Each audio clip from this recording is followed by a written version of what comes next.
زندگی میں کچھ لمحے ایسے آتے ہیں جہاں بول دینا ضروری ہو جاتا ہے، اور کچھ مقامات وہ ہوتے ہیں جہاں خاموش رہ جانا انسان کی سب سے بڑی دانائی بن جاتا ہے۔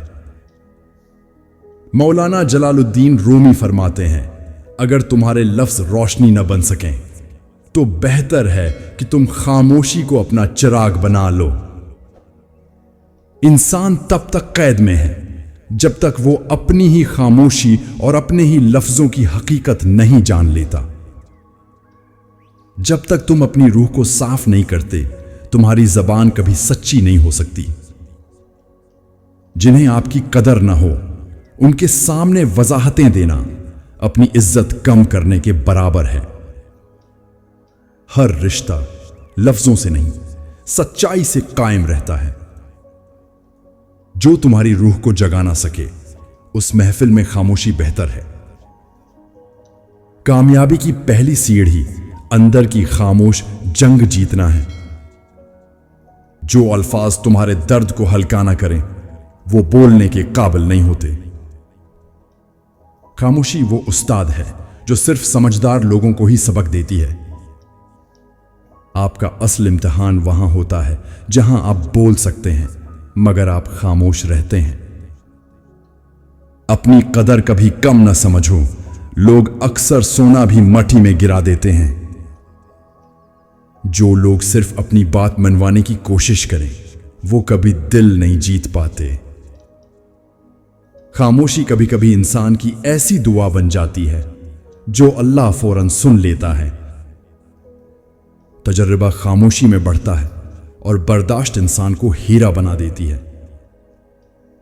کچھ راستے ہمیں منزل تک نہیں بلکہ خود تک لے جاتے ہیں۔ انسان کی اصل پہچان اس کے حالات نہیں، اس کا رد عمل ہوتا ہے۔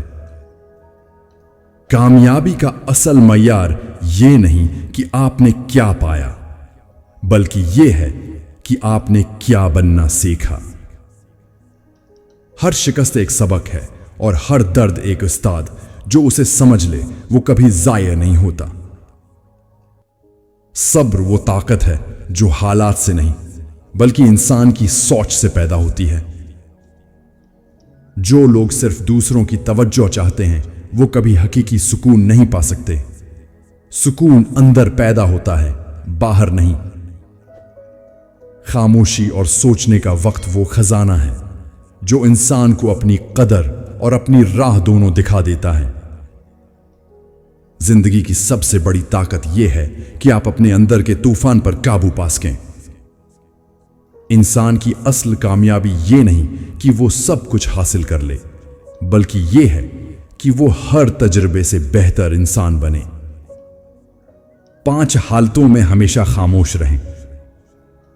جب آپ محسوس کریں کہ آپ کے الفاظ سے کوئی آپ کے جذبات کو نہیں سمجھ سکتا تو خاموش رہیں۔ جب آپ نہیں جانتے کیا کہنا ہے یا جب اپنے خیالات پر شک ہو تو خاموش رہیں۔ جب کوئی غصے، نفرت اور چیخنے کی حالت میں ہو تو خاموش رہ کر اس کو ٹھنڈا کر دیں۔ جب کوئی اپنی زندگی کے جذباتی واقعات آپ سے شیئر کر رہا ہو تو خاموشی اختیار کریں اور صرف سنیں۔